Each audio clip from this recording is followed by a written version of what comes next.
భీష్ముడు బాణలపై పడుకోవడం చూసి ధర్మరాజు ఎంతో బాధపడుతూ, తాత, మాకు ఎన్నో ధర్మాలు చెప్పావు, కానీ మేము మన బంధువులందరినీ చంపినందుకు నాకు మనశ్శాంతి లేకుండా పోతుంది. అసలు దుర్యోధనుడే ఈ యుద్ధానికి కారణమైనాడు. దుర్యోధనుడి వల్లే మా చేతులతో అందరినీ చంపవలసి వచ్చింది అంటాడు. దానికి భీష్ముడు, నాయన, ఒక మనిషి దేనికి కర్త కాడు. వారి కర్మనే కారణమై ఫలితాన్ని కలిగిస్తూ ఉంటుంది. కానీ కార్యకారణ సంబంధం మాత్రం మర్చిపోవద్దని చెప్పి నీకు ఒక కథ చెప్తాను విను అని భీష్ముడు ధర్మరాజుతో చెప్తున్నాడు. ఒక బ్రాహ్మణ పిల్లవాడు పాము కరిచి చనిపోయినాడు. తల్లి పాపం ఏడుస్తుంది. అంతలోనే ఒక వ్యక్తి వచ్చి తల్లి ఏడుపు చూసి ఆ పామును పట్టుకొని వచ్చి, ఇదిగో అమ్మ, నీ పిల్లవాడిని చంపిన పామును పట్టి తెచ్చాను. నీ కసి తీరా ఈ పాముని కొట్టి చంపు అంటాడు. అప్పుడు ఆమె, ఆ పామును చంపితే నాకేమిటి ప్రయోజనం? నా కొడుకు అయితే బ్రతికి వస్తాడా చెప్పు అంటుంది. దానికి ఆ వ్యక్తి ఉండి, అయితే నేనే చంపేస్తాను ఈ పామును అంటాడు. వెంటనే ఆ పాము మాట్లాడుతూ, నేను ఈ పిల్లవాడి మీద పగపట్టలేదు, రోషావేశాలతో కాటు వేయలేదు, నా స్వభావం వల్ల నేను కాటు వేశాను. నా కాటును ఆధారం చేసుకుని మృత్యువు వాడిని చంపింది అన్నది. వెంటనే ఆ వ్యక్తి, ఇంకేమిటి, నీ కాటు వల్లనే మృత్యువు వీడిని చంపింది కదా అని అంటాడు. దానికి ఆ పాము, నా కాటు వల్ల కాకపోతే చీమ కుట్టడం వల్లనో వాడికి చిరాకు పెట్టడం వల్లనో అతడికి మృత్యువు వచ్చేదని పాము అంటుంది. ఇందులో నా తప్పేమీ లేదు. నేను ఏ జీవినైనా చంపాలనే మనస్థితి నాకుండదు. ప్రాణం లేని నిర్జీవులకి యజ్ఞఫలం ఎలా అయితే రాదో అలాగే నా కర్మకు ఎలాంటి పాపం రాకూడదు. ఇప్పుడు నువ్వు నన్ను చంపితే నీకు ఆ పాపం తగలడం మాత్రం ఖాయం. ఆ పిల్లవాడు చావడంతో ఏదైనా తప్పు ఉంటే అది మృత్యువుదే ఉంటుంది అని పాము అంటుంది. ఇదొక ధర్మబద్ధమైన చర్చ కాబట్టి వెంటనే మృత్యుదేవి పరిగెత్తుకుంటూ వచ్చి, చూడండి, నాకు వ్యక్తిత్వమే లేదు. నేను కాలుడికి దాసుణ్ణి. నా కర్తవ్యం నేను నెరవేర్చాను. దీనివల్ల పాపం ఏది వచ్చినా అది కాలుడిదే, కానీ నాది కాదు అంటుంది. వెంటనే కాలుడు అక్కడ ప్రత్యక్షమై, నా కర్తవ్యం నేను చేశానని, ఈ పిల్లవాడి కర్మఫలం కారణంగానే తనకి ఈ స్థితి అని, ఎవరు ఏ కర్మ చేస్తే వారికి ఆ కర్మఫలం దక్కుతుందని, నిన్నటి పువ్వే ఇవాళ కాయ అయినట్టు నిన్నటి కర్మనే ఇవాళ కార్యం అవుతుందని, అలా కావడానికి నేను కేవలం అనుసంధాన కర్తను మాత్రమే అని చెప్తాడు. ఏ ఉద్దేశం లేకుండా ఈ పాముకి అలాగే మృత్యువుకి అదే విధంగా నాకు ఎలాంటి పాపం తగలదు. ఈమె దుఃఖానికి కారణం ఆమె పూర్వజన్మ కర్మఫలం మాత్రమే. ఆ కర్మకు ఈ ఫలితం రావడమే కర్మ సిద్ధాంతమని కాలుడు చెప్పి వెళ్ళిపోయాడు. ఆ తరువాత భీష్ముడు ఈ కథ చెప్పి, అన్నిటికీ నీవే కారణమని, అలాగే దుర్యోధనుడు కారణమని అనుకోవద్దు. యుద్ధంలో పాల్గొన్న వారంతా వారి వారి కర్మ ఫలితం వల్లనే మరణించారు. అంతేగాని వారి వారి పాపపుణ్యాలు వచ్చి నిన్ను అంటుకోవు అని అంటాడు.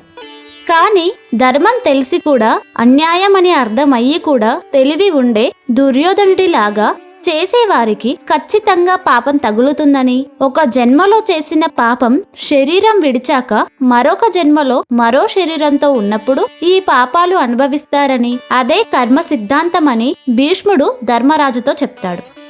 దుర్యోధనుడు చేసిన కర్మకి ఈ రోజు కారణమై నీ ముందు నిల్చుంది. అది కేవలం అతడి కర్మ ఫలితమే. నీవు భగవంతుడిని ధ్యానించి ధర్మ మార్గంలో నడిచావు. వారు చేసిన కర్మకి నీవు బాధపడకు అని భీష్ముడు చెప్పాడు.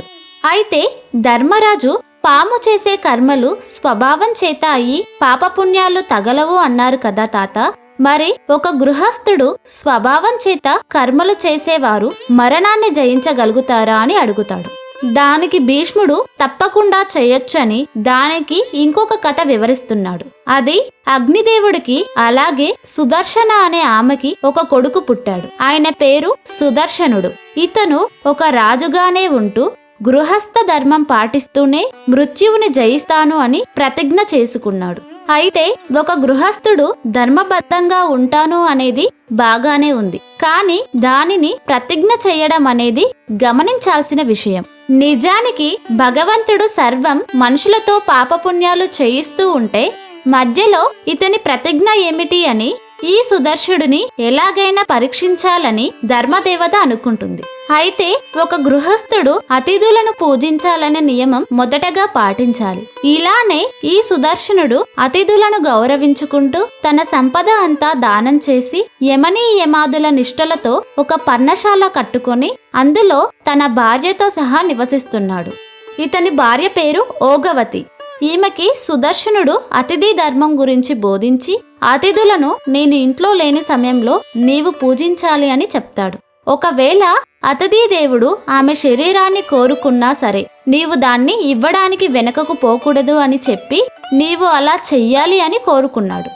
దానికి ఓగవతి మొదట బాధపడినా తరువాత ఒప్పుకుంది. అయితే ధర్మదేవత వీరిని పరీక్షించడానికి సుదర్శనుడు పర్ణశాలలో లేని సమయం చూసి ఈ ధర్మదేవత ఒక మొగరూపం ధరించి ఇంటికి వచ్చి తలుపు కొడుతుంది. ఈ ఓగవతి తలుపు తెరిచి లోపలికి పిలిచి అతిథి పూజ చేసి ఆదరిస్తుంది. కానీ ధర్మదేవత మగవారి రూపంలో ఉండడం వల్ల ఆమె పట్ల కామ కోరిక ఉందని దానిని తీర్చమని అడిగాడు. ఈ ఓగవతి అనేక రకాలైన సుఖశాంతులు ఉండే వస్తువులని మీకు ఇస్తాను, ఈ కోరిక మానుకోండి అని వేడుకుంటుంది. ఎన్ని విధాలుగా చెప్పినా అతను ఒప్పుకోడు. ఇక ఆమె తన భర్త ఆజ్ఞను అనుసరించి అతనిని తృప్తిపరచడానికి చాటుకు తీసుకొని పోతుంది. అదే సమయంలో సుదర్శనుడు ఎక్కడి నుండో వచ్చి తన ఇంటి వాకిట్లో నిలబడి ఓగవతిని పిలుస్తుంటాడు. వెంటనే ఆ అతిథి ఓగవతిని మాట్లాడనీయకుండా చేసి అతడే సమాధానం చెప్తూ, నీ భార్య అతిథినైనా నాకు కామతృప్తిని ఇవ్వడానికి నా పక్కన ఉంది, అందువల్ల నీవు అక్కడే కొద్దిసేపు వేచి ఉండు అంటాడు. వెంటనే సుదర్శనుడు, ఓ అతిథి దేవత, మీ రాకకు నేను ఎంతో సంతోషపడుతున్నాను. అతిథులను గృహంలో పూజించడం వల్ల పుణ్యలోకాలకు పోతారంటారు. నేను ఆ దారిలోనే నడుస్తున్నాను కాబట్టి నా కర్తవ్యంగా నేను ఎలాంటి తొందర లేకుండా ఇక్కడ వేచి చూస్తాను అంటాడు. నిజానికి ఈ పరీక్ష సుదర్శనుడికే, ఓగవతికి కాదు.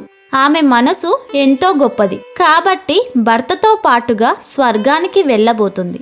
ఇక ధర్మదేవత వెంటనే సుదర్శనుడి ముందు ప్రత్యక్షమై, ఓ సుదర్శన, నీవు నిజంగా మృత్యువునే జయించావు.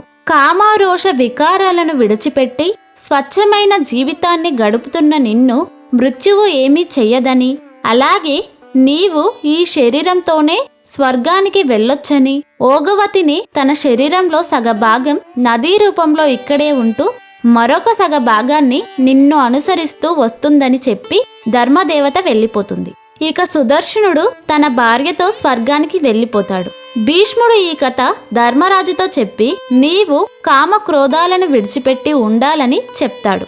ఈ కథని ఒక పిచ్చి కథ అనేవారే చాలా మంది ఉంటారు. కానీ మంచి పనులు చేస్తే మంచి ఫలితాలే వస్తాయని కర్మ సిద్ధాంతం చెప్తుంది. అసలు ఏది మంచి ఏది చెడు, అతిథి కోరిన దాన్ని దానం చేయడం మంచే, కానీ ఓగవతి పాతివ్రత్యం కాపాడుకోవడం కూడా మంచే కదా.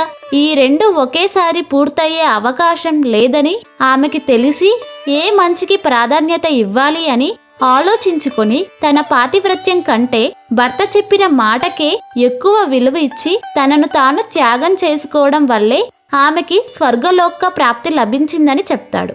అలాగే మృత్యువు అనేది ఒక వ్యక్తికి కాదు, అది కేవలం శరీరానికి మాత్రమే. సుదర్శనుడు శరీరానికి మృత్యువు రాకుండా జయించాడు. పూర్వజన్మలు లేవు, కోరికలు లేవు. ఈ శరీరం వదిలి ఇంకో శరీరం పొందాలి అనే ఆలోచనలు అతనికి లేవు. కాబట్టే సుదర్శనుడికి చావులేదు. ఇక్కడ భీష్ముడు ధర్మరాజుకు ఎవరైతే కామక్రోధాలను విడిచిపెట్టి బ్రతుకుతారో వారు మృత్యువుని జయించినట్లే అని చెప్తాడు. అదేవిధంగా ధర్మరాజుకి ఇంకొక సందేహం కూడా వచ్చి ఇలా అడుగుతున్నాడు, తాత, అసలు మంచి కర్మలు చేసిన వారికి వాటి వల్ల ఏమిటి లాభమని. అప్పుడు భీష్ముడు, ఎవరైతే మంచి పనుల కోసం ప్రయత్నం చేస్తారో వారికి భగవంతుడే ఫలితమిస్తాడు అని చెప్పగానే ధర్మరాజు ఎలాంటి ఫలితాలు ఇస్తాడు తాత అని అడుగుతాడు. వెంటనే భీష్ముడు, ఒకవేళ యజ్ఞం చేసి అన్నదానం చేస్తే దాని ఫలితం అంతా ఇంత కాదు, అలాగే దానం చేసి వస్తువుని బట్టి కూడా ఫలితం అనేది ఉంటుంది. కోపం చూపించకుండా మౌనంగా ఉంటే పరిజ్ఞాన శక్తి పెరుగుతుంది. అలాగే తాపం వల్ల భోగం వస్తుంది, బ్రహ్మచార్యం వల్ల ఆయుష్ పెరుగుతుంది. అహింస వల్ల ఐశ్వర్యం కలుగుతుంది. సత్యవ్రతానికి ముక్తి ఫలితం ఉంటుంది. చెట్టుకి ఆకులు, చిగుళ్ళు, పువ్వులు, కాయలు, పండ్లు ఎలా అయితే వస్తాయో అలాగే కర్మను బట్టి కర్మ ఫలితం ఉంటుందని భీష్ముడు ధర్మరాజుకి చెప్పాడు. అలాగే మరొక సందేహం కూడా ధర్మరాజు భీష్ముడిని అడుగుతాడు. అదేంటో మరొక వీడియోలో నేను తెలియజేస్తాను. ఈ వీడియో కనుక మీకు నచ్చినట్లయితే తప్పకుండా లైక్ చేసి షేర్ చేయండి. ఇలాంటి మరిన్ని వీడియోస్ కోసం నా ఛానల్ని సబ్స్క్రైబ్ చేసుకొని పక్కనే ఉన్న బెల్ ఐకాన్ని క్లిక్ చేయండి. ధన్యవాదాలు.